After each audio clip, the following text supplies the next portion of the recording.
হযরত মাওলানা আল্লামা শেখ আহমদুল্লাহ সাহেব, আমি প্রায় মাহফিলে ওনার কথা বলি। এই যে জুলাই বিপ্লব, যে সমস্ত যুবক ভাইয়েরা আহত হয়েছেন, আমি ওনাকে নিয়ে বা ওনার সহযোগিতা নিয়ে বিভিন্ন হসপিটালে গেছি, ছাত্র নেতাদের নিয়ে গেছি, সার্জিস ভাইকে নিয়ে গেছি, হাসানাতকে নিয়ে গেছি, উনিও আসছেন। আমরা চট্টগ্রামে আহত এমনকি যারা আইসিইউতে আছে, ওনার আসুন্না ফাউন্ডেশনের পক্ষ থেকে 20,000, 50,000, লক্ষ টাকা দিয়েছে। চোখের ভিতরে গুলি ঢুকে গেছে, 2 চোখে দেখে না, 2 লাখ টাকা দিয়েছি আমরা ওনার আসুন্না ফাউন্ডেশনের পক্ষ থেকে। এবং অনেক আহত ব্যক্তিদের তিনি সাহায্যের হাত সম্প্রসারিত করেছেন। লোহাগাড়ার অ্যাডভোকেট আলিফ যখন শহীদ হয়ে গেল, আমি দেখতে এলাম জিয়ারত করার জন্য, ওনার বিবি বাচ্চাদের দেখতে এলাম। ওনাকে আমি ফোন করে বললাম, ভাই কিছু টাকা না দিলে তো ভালো দেখায় না। তিনি আমার 5 লক্ষ টাকা দিয়েছেন এবং সে 5 লক্ষ টাকা আমি বউয়ের হাতে চেক তুলে দিয়েছি। আরেকটা অর্গানাইজেশনের মাধ্যমে 1 কোটি টাকা দেব বলে কথা বলে আসছি এবং বেশ কিছু টাকা জমা হয়েছে। আমি সময় দিতে পারছি না বলেই ওই সেকেন্ড ফেজের টাকাগুলো এখনো তার হাতে দিতে পারে নাই। বাবা আমার সাথে দেখা করতে গেছেন গতকাল। সারা বাংলাদেশে মানুষ টাকা চায়, দাও দাও হালমি মসজিদ। শেখ আহমদুল্লাহ সাহেব পত্রিকায় ঘোষণা দিয়েছেন যে বন্যা পীড়িত মানুষের জন্য যে তহবিল গঠন করেছি, এগুলো তহবিল পূর্ণ হয়ে গেছে, আর টাকার দরকার নাই। আল্লাহ তাআলা শেখ আমাদের পরম বন্ধু শেখ আহমদুল্লাহ সাহেবকে আল্লাহ হায়াতে তৈয়বা নসিব। तुम जीते रहो 1000 बरस, उस बरस के हर दिन हो 1000 बरस। তো মানুষ ওয়াজের জন্য পাগল। শেখ আহমদুল্লাহ সাহেব বলেন, আমি তো ওয়াজ করতে চাই না। আমি ওনার দ্বারাই মৌলানা মোহসেন শরীফ সাহেব আরও ওলামায়ে কেরামদের মাহফিল আছে 22 তারিখ, এই জন্য দাওয়াত দিছি। ওনার ব্যস্ততার কারণে আসবেন আশা করি, আমি দাওয়াত দিছি, উনি কষ্ট করে আসবেন। আমি আসতে পারবো না, আমি আগামী শুক্রবারে সৌদি আরব যাচ্ছি। সৌদি ওমরা মন্ত্রী, হজ মন্ত্রীর সাথে আমার চুক্তি আছে, চুক্তি সাইন করতে হবে। আমি আসবো আরও 2 দিন পরে। এই সমস্ত ওলামা, এই সমস্ত ফজলা, নোকাবা, ওরাফা, জোয়ামা আমাদের দেশকে সমৃদ্ধ করেছে এবং খুব ভালো ভালো আলেম তৈরি হচ্ছেন, খুব ভালো ভালো। আমি গত 15-20 দিন আগে লন্ডন গেছি, বার্মিংহাম গেছি। তো আমার খুব ভালো লাগলো। কওমি মাদ্রাসার হুজুর বার্মিংহামে দেখলাম যে fluent, is speaking in fluent, একেবারে অনর্গল ভাষা আরবিতে বক্তৃতা করতেছে। তো মানুষ তৈরি হচ্ছে। বাংলাদেশ থেকে উঠে সারা দুনিয়ায় এলমি আমলি ময়দানে রাজত্ব করবে বাংলার এই সমস্ত ওলামায়ে কেরাম। আপনারা লক্ষ্য করেছেন 50 বছরের ভিতরে বাংলাদেশ স্বাধীন হওয়ার পর থেকে মুসাবাকাতুল কোরআন বাইনাল আকওয়াম, international competition of the holy Quran, 1 number, 2 number, 3 number সব বাংলাদেশি। কি আশ্চর্য! এই সমস্ত ছাত্ররা গায়রু নাতিকিনা বিহা, তাদের ভাষা আরবি নয়, তাদের ভাষা বাংলা। কিন্তু মিশর, সৌদি আরব, কাতার, কুয়েত, ওমান, আলজেরিয়া, যাদের ভাষা আরবি, ওনাদেরকে পরাজিত করে আমাদের ছোট ছোট বাচ্চারা 1 নম্বর, 2 নম্বর, 3 নম্বর পুরস্কার নিয়ে আসছে। আলজেরিয়ার অ্যাম্বাসেডর আসছিলেন আমার দফতরে, উনি কিছু ছাত্র নিয়ে যাবেন মুসাবাকাত করার জন্য। আল আজহার ইউনিভার্সিটিতে আমরা 52 জন পাঠিয়েছি, একটা কোর্স করে আসবেন। বাংলাদেশে যত ছাত্র পুরস্কার পায় এগুলো বাছাই করে দিই আমার মন্ত্রণালয়ের ইসলামিক ফাউন্ডেশন। আমার মন্ত্রণালয়ের অনুমোদন ছাড়া আন্তর্জাতিক মুসাবাকাত প্রতিযোগিতায় যাওয়ার সুযোগ নাই। আমরা খুব ভালো ভালো ছাত্র বাছাই করে দিয়েছি আলহামদুলিল্লাহ। এই বাংলাদেশ কোরআনের দেশ, এই বাংলাদেশে কোরআনের ঝান্ডা উঠবে। ফান্ডে জমা করা যায় কিনা আমরা দুনিদের কাছে যাব। নামাজ যেরকম ফরজ, রোজা যেরকম ফরজ, হজ যেরকম ফরজ, জাকাত এরকম ফরজ। জাকাত ঠিকমতো আহরণ করে যদি ঠিকমতো বিতরণ করা যায়, 1 বছরে 27,000 কোটি টাকা জাকাত ফান্ডে জমা হবে। এই 27,000 কোটি টাকা ঠিকমতো যদি বিতরণ করা যায়, 10 বছরের মধ্যে উখিয়ার রাস্তায়, বালুখালীর রাস্তায় ভিক্ষা করার মতো লোক পাওয়া যাবে না। কেন? Equal distribution of wealth among the poor, needy and downtrodden people of the society would be ensured. গরিব দুঃখী মানুষের ঘরে ঘরে টাকা পৌঁছে যাবে, ভিক্ষা করার জন্য লোক থাকবে না। হযরত ওমরের জমানায় ছিল না, ওমর আব্দুল আজিজের জমানায় ছিল না। এটাকে আমরা জাগ্রত করতে চাই। জাকাত সিস্টেম, উখিয়ার মানুষদেরকে বলবো জাকাত ফরজ। আলেমদের কাছে জেনে নেবেন কত টাকা থাকলে জাকাত ফরজ হয়। হাটহাজারী মাদ্রাসার ফতোয়া হচ্ছে ৮৪,০০০ টাকা যদি সারা বছর খাওয়া দাওয়ার পরে আপনার হাতে থাকে, কর্জ না থাকে, তার উপর জাকাত ফরজ ১০২ টাকা। এবছর জাকাত দিবেন, আগামী বছর টাকা বেড়ে যাবে, টাকা বৃদ্ধি পাবে। এবং জাকাত গরিব দুঃখী মানুষকে দিবেন, মাদ্রাসার ছাত্রকে দিবেন, এতিমখানায় দিবেন, এতিমখানার ছাত্রদের দিবেন। জাকাতের একটা অংশ আমাদেরকেও দিবেন, গভর্নমেন্টকে দিবেন, ইসলামিক ফাউন্ডেশনকে দিবেন। আমরা একটা অ্যাপস তৈরি, কাজ শেষ হয়েছে। আপনি মোবাইলের ভিতরে যদি ১,০০০ টাকা সরকারকে জাকাত দিতে চান, আমাদের 1 পয়সা নয় হয় না, 100 টাকা নয় হয় না। আমার মন্ত্রণালয়কে যত সাহায্য আমি দুনিয়াতে পাঠাই, সারা বাংলাদেশে পাঠাই, সবগুলো BFTN-এর মাধ্যমে। আমরা এখানে মেশিনে টিপ দিই, আপনার অ্যাকাউন্টে ঢুকে যাবে। আপনি যদি ফর্ম 2টা জমা দেন, 2 বার যাবে না, একবারের পরে লাল বাতি জ্বলবে না, এখানে আগে ঢুকে গেছে। প্রযুক্তির মাধ্যমে আমরা এটা করেছি।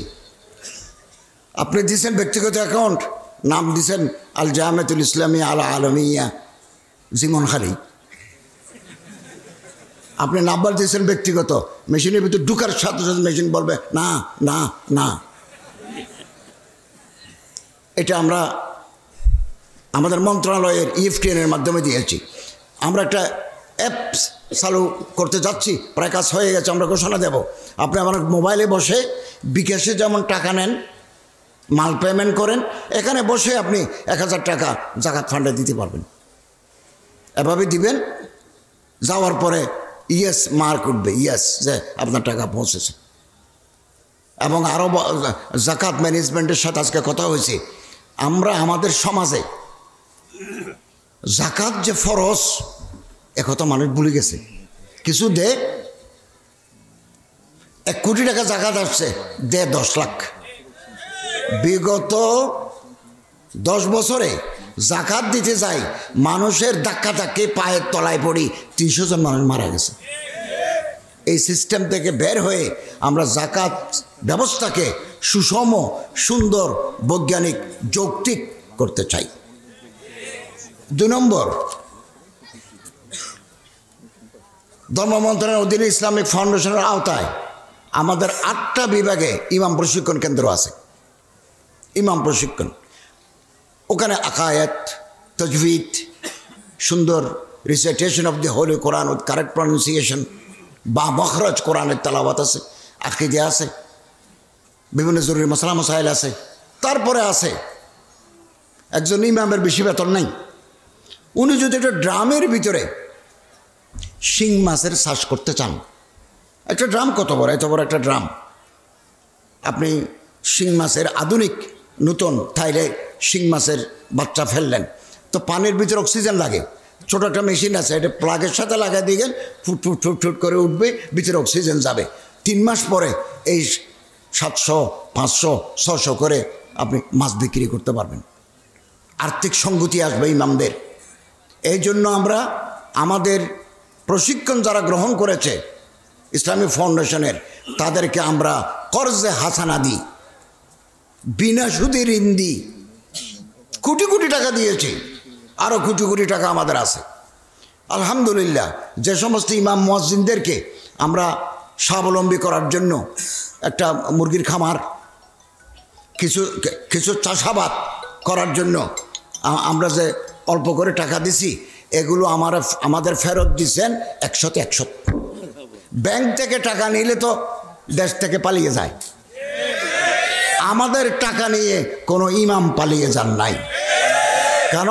ইমামের কলিজার ভিতরে আল্লাহর ডর আছে, খশিয়ত ইলাহি, খৌফে খোদা আছে, এই কারণে করে নাই।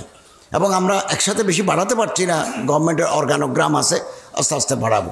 আর একটা পরিকল্পনা হাতে নিচ্ছি, আলোচনা হয়েছে, ইমাম মুয়াজ্জিন কল্যাণ ট্রাস্ট এর অধীনে আমরা এরকম একটা পানির বোতল, মিনারেল ওয়াটার করার প্রাথমিক কাজ শেষ করেছি।